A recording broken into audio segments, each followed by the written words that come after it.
माफ करिएगा, आज मेरी आवाज थोड़ी खराब है। आपको ऐसा लग सकता है कि मेरे गले में आज सरस्वती नहीं अमिताभ बच्चन विराजमान है। खैर, ये तो कविता हो गई। आज के जो हमारे गेस्ट हैं उनका नाम है पप्पू यादव। आप लोग उनको कई तरीके से जानते होंगे। कुछ लोग उन्हें रॉबिन हुड बुलाते हैं, कुछ लोग उन्हें गरीबों का मसीहा बुलाते हैं, और कुछ लोग उन पर सवाल भी उठाते हैं।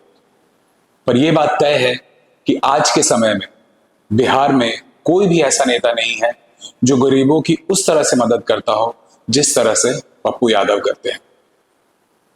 आइए आइए ये बात उनसे करेंगे। सर, आपको ऑफ लेटली हम काफी दिनों से फॉलो कर रहे हैं, और ट्विटर पे हमने आपका देखा जब से आप पार्लियामेंट में आए हैं। आपने जिस तरह से पूर्णिया के मुद्दों को उठाया है या फिर डॉक्टरों के मुद्दों को, डॉक्टरों से रिलेटेड आपने बात की। मैंने खुद भी कई बार ट्वीट किया था कि आप जो बातें कह रहे हैं वो बहुत सही है। आपने इनफैक्ट मेरे पोस्ट को कई बार लाइक भी किया। मैं ये जानना चाहता हूँ कि आप कभी भी जीत के लिए पार्टी के मोहताज नहीं रहे, फिर भी आप पार्टी क्यों ज्वाइन करते हैं? नहीं, जब आप ब्रॉड थिंग्स को देखिएगा, स्टेट लेवल की पॉलिटिक्स को देखिएगा, जब आप बहुत बड़े लेवल पर काम करना चाहते हैं, आप सरकार बनाना चाहते हैं, सरकार में जाना चाहते हैं, तो आप इंडिपेंडेंट चुनाव नहीं लड़ सकते। इंडिपेंडेंट जीतना एमपी एमएलए मैटर नहीं। 7 बार हम संसदीय जीवन में आए हैं, 1 बार एमएलए और 6 बार एमपी, तो 5 बार निर्दलीय हम चुने। दुनिया के इतिहास में ऐसा कभी नहीं हुआ कि 2 बार कोई निर्दलीय चुनाव होता। ये वर्ल्ड की हिस्ट्री है, और ये जनता को, सीमांचल, पूर्णिया, मधेपुरा, कुशीगिल जनता को थैंक्स है कि जो हमेशा बेटे की तरह देखते। मैं हमेशा एक सेवक के रूप में काम करता हूँ। मुझे बहुत राजनीति नहीं आती, राजनीति में मेरी कोई दिलचस्पी बहुत नहीं है। बस ह्यूमैनिटी, जो मैं आनंद की फिलॉसफी को जानता हूँ जितना, बस इतना ही मेरा रहता है कि जस्टिस का मतलब पप्पू यादव, मदद का मतलब पप्पू यादव, और आदमी को मैं भगवान के रूप में देखता हूँ। उसके अलग आप काला है कि गोरा है कि कपड़ा गंदा है, जो जिसका कपड़ा जितना गंदा होता है उतना मैं उसके साथ खाना खाता हूँ। जिसके घर जितने खराब और गरीब हों उसके यहाँ मैं उतना ज़्यादा खाता हूँ। मैं गरीब आदमी को ज़रूर पैर छूता हूँ, मिडिल क्लास को। किसी ताकतवर पैसे वाले और किसी रसूखदार को आज तक हाथ नहीं जोड़ा। मैंने देखा तो मेरी आदत नहीं है, क्योंकि वो कमजोरी समझने लगे, और मेरे हाथ जोड़ने के कारण आने वाला यूथ ये सोचे कि ये बहुत बड़ा ताकतवर आदमी। जब पप्पू यादव भी हाथ जोड़ता हो तो मैं कोई सब काम नहीं करता हूँ। मेरा 24 घंटे में 1 घंटा सोता हूँ, 1 घंटा और 1 घंटे 23 घंटा काम करता हूँ। तो इसीलिए इंडिपेंडेंट का बात नहीं है। जब आप बिहार स्टेट पॉलिटिक्स कीजिएगा, देश में पॉलिटिक्स कीजिएगा, तो कहीं ना कहीं तो जुड़िएगा। आपकी तबीयत में इस चीज का कुछ असर पड़ता है जब आप 1 घंटे सोते हैं? नहीं, जब कोई इतनी देर असर नहीं। कोई आज तक तो 60, अब 58 में हम कर गए। आज तो कहाँ, आज तक आपने कभी सुना कि मेरी तबीयत पर कोई असर पड़ने वाला है? कभी मेरे कमर में दर्द हो गया या पेट में दर्द हो गया, पेन हो गया, कोई असर नहीं। तो पटना बाढ़ में एक बार इन्फेक्शन हुआ था, जो बीएल कपूर में आपने कोरोना में थोड़ी सी, चूंकि लाश उठाते थे, चीजें जाती थी, वो तबीयत का क्या संबंध है? जब आपका ह्यूमन नेचर होगा, और जब आप आम आदमी के लिए काम कीजिएगा और काम करने में सरेंडर होगा, गॉड के कैरेक्टर को आप अपनाइएगा, और जिसको एक डेस्टिनी है, कोई क्रिएटर है, उसको मैं भी मानता हूँ। जो रोड पर, फुटपाथ पर भगवान है, उसकी बात नहीं करता, लेकिन one of the creator, creation करने वाला जो डेस्टिनी है, उसको मैं रेस्पेक्ट करता हूँ, मानता हूँ। कोई है जिसने क्रिएट किया इस दुनिया को, सृष्टि। तो मैं समझता हूँ कि जब आप उसको सरेंडर करके कोई काम करते हैं तो आपको कुछ भी नहीं होना। कुछ भी नहीं हुआ आज तक। आपने आपदा प्रबंधन पढ़ा है।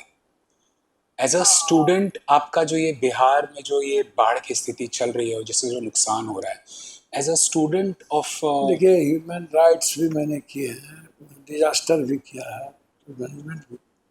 तो 2-3 बात समझिए आप। प्रत्येक नेचर के प्रत्येक क्रिया की विपरीत प्रतिक्रिया। आप जापान जाइए, आप जगह जाइए, जहाँ समुद्र है वहाँ बांध नहीं है, वहाँ क्यों नहीं दुनिया खत्म कर दे, समुद्र क्यों नहीं मिटाता है।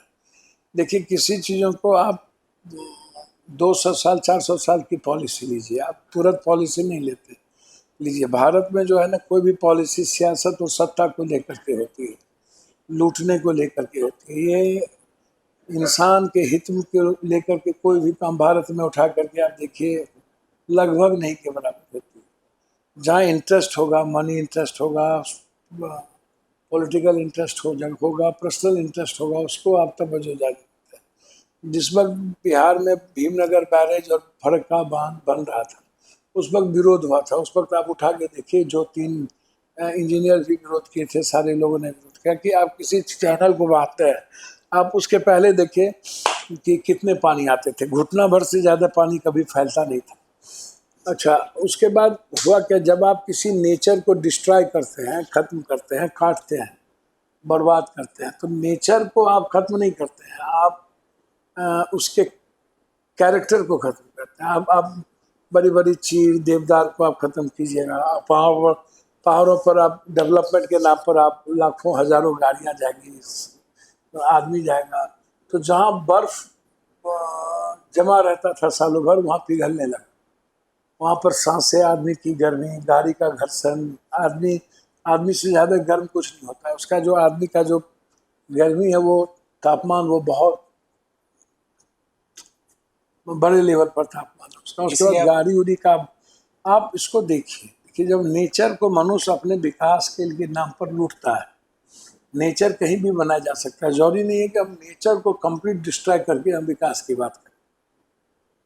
तो जब पूंजीपति और उद्योगपतियों को जब बेनिफिट पहुंचाते हैं और अपने घर के पैसे की जब तरफ जाते हैं, और जब हम 100-200 साल के पैर जो पहाड़ को पकड़ता है, मजबूत करता है, चीज़ों को, नेचर को लाता है, तापमान बढ़ने नहीं देता है, तो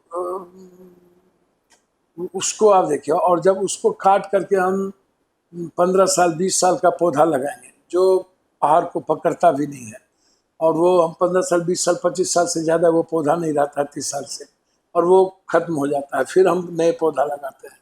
और जो पुराने पेड़ चीड़ है, देवदार है, और भी बहुत बड़े बड़े पेड़ है, आप उसको देखिएगा तो साल 100 150 साल 200 साल पेड़ हो जाता है, और उसका नेचर ऑफ वे देखिएगा उस वृक्ष का, तो आपको पता चलेगा।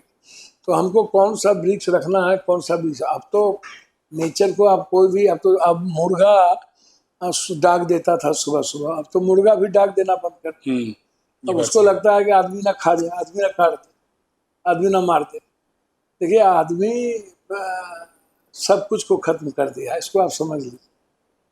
आदमी जो आदमी तरक्की किया, पढ़ा है, सब कुछ खत्म कर दिया। आप हर समुद्र पर जो शहर है उसकी खूबसूरती जाके देखिए, हर समुद्र, वो क्यों खत्म नहीं करता है? क्योंकि नेचर को छेड़ता। देख, अन्य कंट्री में जाइएगा तो पानी पर वर्क होता है, हवा पर काम होता है। बिहार भारत में सबसे ज्यादा बीमारी किस बात को लेकर के है? पोल्यूटेड भी सबसे ज्यादा, पानी पानी। जी, आर्सेनिक, आयरन, गंदगी, नेचर, पॉल्यूशन, इसके चलते बीमारी 90%। तो आप किसी चीज को, जैसे पानी एक वे है, ये फैलाव था, इसको आप रोकेंगे, तो इसको जब आप रोक करके पानी निकालेंगे, तो आप जिसको रास्ता बनाए हैं उसको आप फिर आप शरीर को आप 10 दिन स्नान नहीं कीजिए, 1 महीना स्नान नहीं कीजिए, और आप सफाई नहीं कीजिए या कपड़े सफाई नहीं कीजिए, तो आपकी बदबू देगी या आपको अच्छा नहीं लगेगा। तो जब नदियों को आप धीरे धीरे, चाहे वो दास नदी हो, सौरा नदी हो, परमान हो, बलान हो, कनकई हो, गंडक हो, बूढ़ी गंडक हो, सप्तकोशी हो, कारी कोसी हो, कोसी हो, महानंदा हो, आप गंगा हो, सोन, आप किसी नदी को, हमारे यहाँ सारी नदियों को उठा करके आप देख लीजिए। आप नदियों को के गाद को कभी निकाले नहीं, आप उसके सारे पैसे खाते चले गए। कैनाल को आपने रूट कॉज नहीं बनाया, नदी ऊंचा होता चला गया, सीवेज नीचे होते चला गया। नदी और बांध में कोई अंतर नहीं रहा। नदी यहाँ है तो बांध यहाँ है, नदी ऐसे हो गया। पहले नदी ऐसे था, पहले नदी को पानी लेने की क्षमता थी 5.5 लाख, पौने 6 लाख। यदि 8 लाख भी पानी आता था तो हमारे लिए बहुत प्रॉब्लम नहीं होता था। लेकिन अब यदि हम 6.5 लाख पानी आता है, 6.63, और हमारी क्षमता ही मात्र 23 लाख की है, 2-2.5 लाख की है, पौने 3 लाख की है, तो वो पानी, और उसके बाद बांध के सारे पैसे नेता लोग, पदाधिकारी लोग कटर जाते हैं। सारे एंटी इरोजन का काम सालों साल भर होता है, फिर फ्लड फाइटिंग में अरबों रुपया खर्च हो जाता है। आप स्पर को मजबूत नहीं कीजिएगा, लंबा नहीं कीजिएगा, आप बांध को ऊंचा नहीं कीजिएगा और कंक्रीट का नहीं कीजिएगा, और उस पर आप 10% ले लीजिए ना पीसी, 20% ले लीजिए, 60-70%, 80% आप घर में ले जाते हैं, 20% मात्र काम होता है। तो जब आप अननेचुरल कोई भी काम करिएगा, आप जैसे केरल में जब तबाही आई, तो जब आपने पहाड़ को बर्बाद किया तो केरल ने तबाह किया, बर्बाद कर दिया। 7 जिला 8 जिला में चला, जहां भी तबाही आती है, उत्तराखंड में तबाही है तो नेचर के कारण है। आप उठा करके देख लीजिए, नेचर को आपने बर्बाद किया तो आपको नेचर बर्बाद करेगा। तो आप दुनिया में जो भी सीक्वेंस बने हैं, क्रिएट किया गया है किसी डेस्टिनी के द्वारा, वो क्रिएशन जो है मानवीय ह्यूमन नेचर के कारण के लिए है, उसको सुरक्षित करने की। और ह्यूमन दुनिया में जो ये मानवीय जाति आई है, तो इसको जो विवेकशील बनाया है किसी गॉड ने, डेस्टिनी ने, वो सारी सृष्टि की रचना के लिए बनाया है। तो उसको बेस को, उसको सुरक्षित रखा है, और ये बैलेंस है, और हम किसी चीज को बैलेंस नहीं करते, और हम अच्छी बात करना भी नहीं चाहते। आपको लगता है कि बिहार में जो बाढ़, ऐसा कोई सोल्यूशन है? आपने कुछ पूरा सुधर है, नेता सिस्टम सुधर जाए, सारा सोल्यूशन सब कुछ है। दुनिया में आदमी ही दुनिया बनाती है, और यहाँ सभी लोग लूटो कुटो कुटो, जात पात, कहीं पानी पर काम हो रहा है, यहाँ पर हिंदू मुसलमान पर काम हो रहा है, यहाँ यादव राजपूत बाभन भूमियार तेली सौ पासवान राम पर काम होता है, यहाँ भाषा क्षेत्रवाद पर काम होता है। यहाँ कभी आपने डेवलपमेंट पर, गरीबी खत्म करने पर काम देखा? उठा के देखिए, 5 किलो अनाज, चावल, जानवर की तरह जिंदगी, रोजगार पे नहीं। 80-82% लोगों के पास 1 बीघा से नीचे जमीन है, कट्ठा धूर में जमीन है। लगभग 82% लोगों के पास टीन और भीत का घर है, हर बार बर्बाद हो जाता है। 98% लोगों के पास लैपटॉप नहीं है, कंप्यूटर नहीं है। 96% लोगों के पास वकील नहीं है। तो न बैंक देती है पैसा, न यहाँ सूद ब्याज पर इतना है कि जिसका हिसाब नहीं है। तो कोई आदमी कैसे क्या देगा? आप उठा के देखिए ना। तो इसलिए नेचर को बर्बाद किसने किया? नेताओं ने, सिस्टम ने, व्यवस्थाओं ने, इन लोगों ने, पदाधिकारियों ने, इन लोगों के घर लूटे गए, भरे गए। इसलिए कोई भगवान का दिन नहीं, ये मानवीय आपदा है, ये नेचुरल आपदा नहीं है। बिहार की स्थिति क्यों नहीं बदलती है? जात पात, हिंदू मुसलमान, पैसा, कोई मतलब नहीं। आदमी अपनी लाइफ के बारे में नहीं सोचता है। कौन प्रधानमंत्री, कौन एमएलए, मेरा जात कौन बनेगा, मेरा जात क्रिमिनल है तो ठीक है, भला है बुरा है, जैसा है, मेरा पति मेरा देवता है। लूट लो, कुट लो, साले सबको लूटो कुटो, आराम से खाओ जियो, कुछ नहीं होना है। लूटा रे जाते ने लूट लगे की होले, जाते ने घर ढुकले की होले, जात ढुका तो ढुका, क्या हुआ? अरे बलात्कार किस जात का हुआ, किस जात ने किया, पहले लोग ये पूछते हैं। मर्डर किसका हुआ, किस जात ने किया, किस जात का मर्डर हुआ, पहले लोग ये पूछते हैं बिहार में। तो मर्डर हुआ ये नहीं पूछते हैं, मर्डर हुआ किस जात, किस धर्म, किसने मारा, बलात्कार किसका हुआ, बलात्कार किया किस जात। जात पे बढ़ जाता है सारी चीज। आप नहीं बोल सकते, बिल्कुल नहीं बोल सकते। बहुत बुरी स्थिति है सर। आम आदमी बिहार के सोचते ही नहीं। अच्छे आदमी, गरीब लोगों को अपनी जिंदगी से फुर्सत नहीं है। मिडिल क्लास सोचता है कि हम काहे लफड़े में पड़े, किसी तरह तो जी रहे हैं। दलाल सोचता है दलाली करके मेरी काम चल ही रही है। पैसा वाला सोचता है कि मैं क्यों इंटरफेयर करूँ, साली को मुझको पैसा ही है और हम ग्रोथ कर ही रहे हैं, तो मैं क्या इंटरफेयर करूँ। तो उसी में तो बर्बाद हो गया ये कंट्री और बिहार। आपकी बातों से ऐसा लगता है कि आपको लगता है कि बिहार के जो लोग हैं वो सेंसिटिव भी कम हो गए? बहुत है ही नहीं, है ही नहीं सर, अभी नहीं रहे सर। या तो पंजाब रहा, या तो बंगाल रहा, या तो हरियाणा रहा। बिहार कब रहा सर? बिहार हमेशा फिलॉसफी और स्पिरिचुअलिज्म की बात की।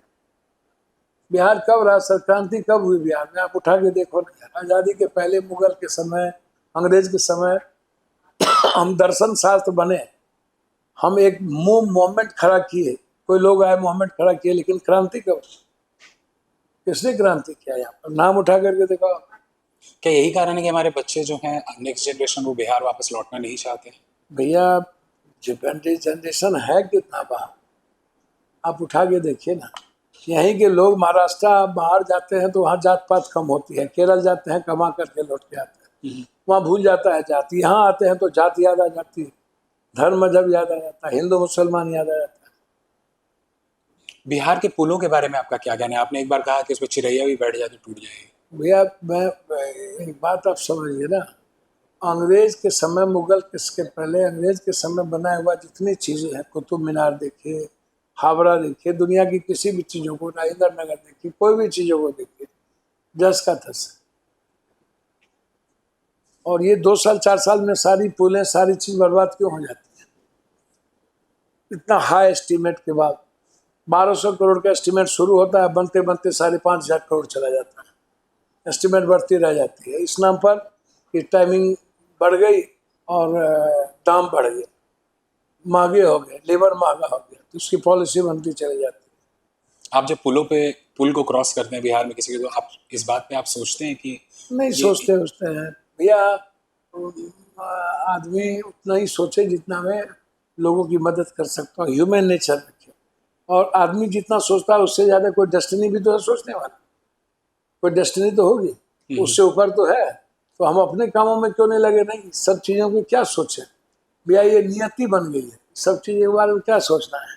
जब आप लोगों में राहत सामग्री बांटते हैं या पैसे बांटते हैं, तो ये आप कैसे डिसाइड करते हैं कि आप इसको देंगे और उसको नहीं देंगे? डिसाइड क्या सबके सामने में होता है, डिसाइड क्या करना है? जो गरीब लोग होते हैं सामने होते हैं, उसमें डिसाइड क्या करना है?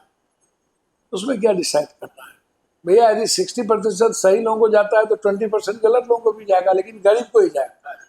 कोई पैसे वाले आपके यहाँ बाप बाप करके लाइन में नहीं लगेंगे, वो लूटेंगे, वो लाइन में नहीं लगते। मंदिर में वो सोना चढ़ा के रात के 2 बजे पट खोल देंगे, लेकिन गरीब आदमी के पास पैसा नहीं है तो 7 बजे ही भगवान सो जाएगा, भगवान फिर पट नहीं खोलेगा।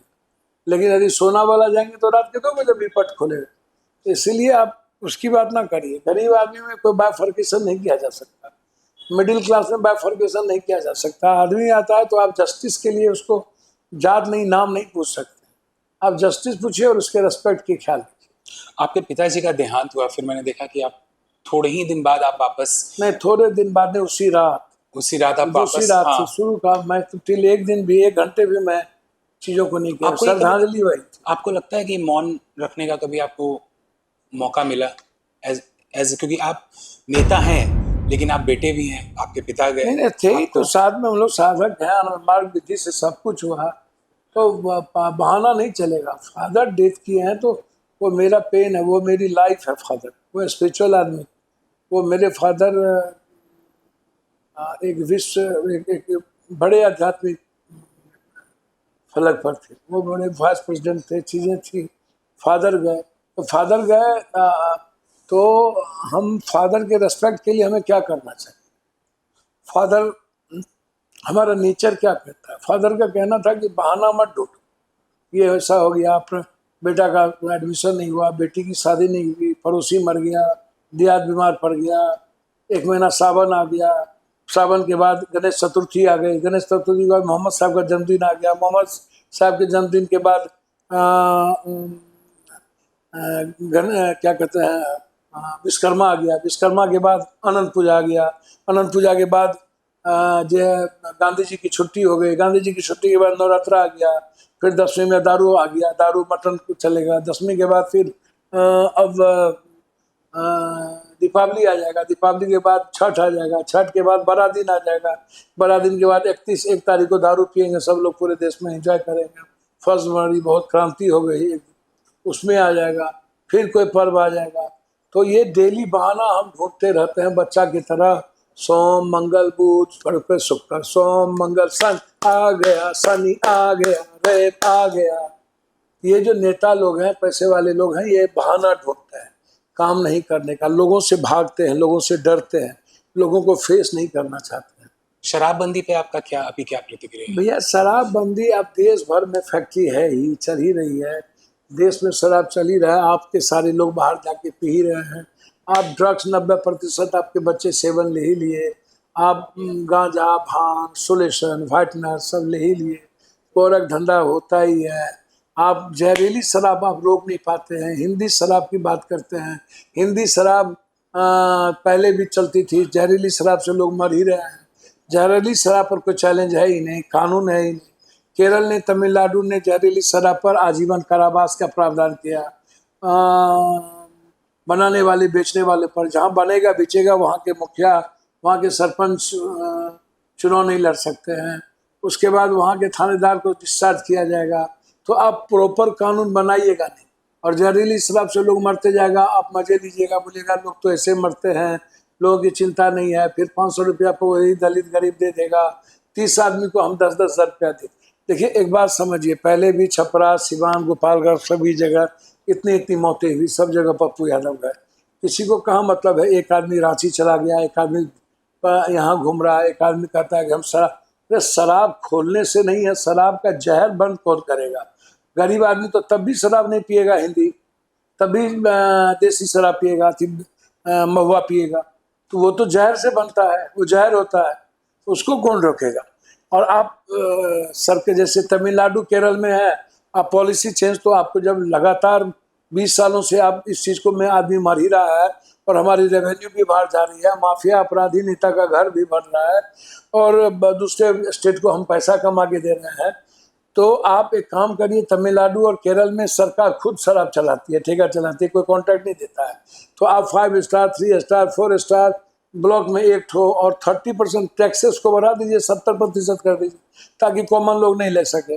और 30 साल के लड़के को आप शराब मत दीजिए उम्र को देख करके, अब बिलो पॉवर्टी लेना आपका आएगा नहीं। तो आप सबसे पहले जहरीली शराब और गाँव घर में जो बनता है उसको यदि आप नहीं रोकेंगे तो आम आदमी की जिंदगी खत्म हो जाएगी। और उसके बाद ड्रग्स सबसे ज़्यादा हॉबी होता चला जा रहा है। तो पॉलिसी तो बनती ही है, नए पॉलिसी को बदलने के लिए, अडॉप्ट करने के लिए, नए कानून बनाने के लिए। तो आप उस पर एकदम अरे हुए हैं। क्यों अरे हुए हैं भैया? आप हमको आप बताइए, कोई चीज़ तो चेंज, थॉट अच्छा है, बातें अच्छी हैं, बातें अच्छी है, लेकिन अमेंडमेंट तो एक स्वाभाविक प्रक्रिया है ना, और डिटर्मिनेशन आपके भीतर है नहीं, डायनेमिकपन है नहीं। आप जहरीली शराब 90% आदमी, 70% आदमी पीता है, 60% गरीब आदमी पीता है। किसको सब आप टैक्सेस बढ़ा दीजिए, किसको औकात होगा लेने का भाई? तो कुछ ना कुछ पॉलिसी तो चेंज होनी ही चाहिए, और कानून बनना चाहिए। बिहार के हित में बहुत सारे सांसद नहीं बोलते हैं उतनी ऊंची आवाज में जितनी ऊंची आवाज में आप बोलते हैं। भैया कोई बोलने ना बोलने से नहीं मतलब है, किसी को पढ़ना नहीं है, बिहार के हित में, देश के हित में बात करना नहीं है, कुछ लेना देना नहीं है। तो मेरा सवाल सीधा है भैया, एकदम बहुत ही क्लियर, कि आप करने क्या गए हैं, आपकी भूमिका क्या, आप दुनिया में आए क्यों हैं? दुनिया में आप खाली पैसे कराने, भौतिक सुख के लिए, ऐशो आराम के लिए तो आए नहीं है। आप चेंजर हैं, आप अलग हट करके जीने की आदत डालिए, अप्रोच आपका अलग हो। आप ह्यूमन नेचर, एक ही अच्छा काम कीजिए, लेकिन कीजिए, एक ही आप अच्छा काम कीजिए लेकिन कीजिए। आप किसी आदमी को खत्म करने, गाली देने के लिए तो पैदा हुए नहीं थे, आप नफरत पैदा करने के लिए तो हुए नहीं थे। आप रावण बनने के लिए आप पुतले का रावण जलाते हैं, अपने भीतर का रावण जलाते ही नहीं। और रावण जलाने वाला भी नेता लोग ही होता है, उससे बड़ा रावण तो कोई है ही नहीं। तीर भी वही मारेगा, जलाएगा भी वही, और पुतला का रावण जलाएगा। अगले साल बिहार में इलेक्शन से आपको लगता है नीतीश जी वापस आए? देखिए, मैं कोई भविष्य वक्ता तो हूँ नहीं, लेकिन मैं इतना जानता हूँ कि लोग पुरानी सारी चीज़ों से हटना चाहते हैं, उब चुके हैं, आने वाला पीढ़ी उबा है। मैं इतना जानता हूँ। होगा क्या, जात पात की चीज़ें हैं, उस पर मैं बहुत नहीं कुछ कहूँगा, लेकिन 15 साल 20 साल लगातार एक ही चीज़, वही स्वाद, वही लोग, वही नाम, वही बेटा, वही बीवी, वही भाई, वही भतीजा, तो लोगों के भीतर चीज़ें अलग हुई। बच्चों को, जब बिहार के बच्चों को बाहर मारा जाता है, आपको दुख होता है? आज तक जितनी लड़ाई लड़े हम ही लड़े हैं, सारी चीज़ों की, यूपीएससी, बीपीएससी, नियोजित, संविदा, आंगनबाड़ी, ममता, आशा, सारी लड़ाई पप्पू यादव ही लड़ी है। और बाहर जब भी घटना घटा, पप्पू यादव गए। हमसे ज़्यादा पेन किसको होगा भाई? कोरोना में सारे लोगों को लाए, पप्पू यादव ने लाया। बाढ़ के लोगों को, हर जगह जब कोई आपदा आती है, नेचुरल डिजास्टर आता है तो सबसे पहले पप्पू यादव पहुंचते हैं। जब हमारे ह्यूमन नेचर पर कहीं मणिपुर में, तो हम सबसे पहले मणिपुर पहुंचे। इम्फाल में हुआ हम पहुंचे, गुवाहाटी में हुआ हम पहुंचे, महाराष्ट्र में हुआ हम पहुंचे। जब भी बच्चों पर जुल्म होते हैं सबसे पहले पप्पू यादव की आवाज उठती है। जान पर भी खतरा बना रहता अब होगा जान ऐसे। उनकी खतरा, इस सब की परवाह नहीं करते हैं, ना इस सब के बारे में हम सोचते हैं। ये मेरा पार्ट नहीं है, ये किसी गॉड का पार्ट है, जो कोई गॉड होगा। मेरा पार्ट है सेवा करना, मेरा पार्ट है जस्टिस करना। मर के भी जस्टिस करेंगे, चाहे दुनिया से लड़ जाना पड़े, दुनिया में खत्म कर दे, दुनिया टकरा जाए, जस्टिस। गांधी ने कहा था justice delayed and justice denied.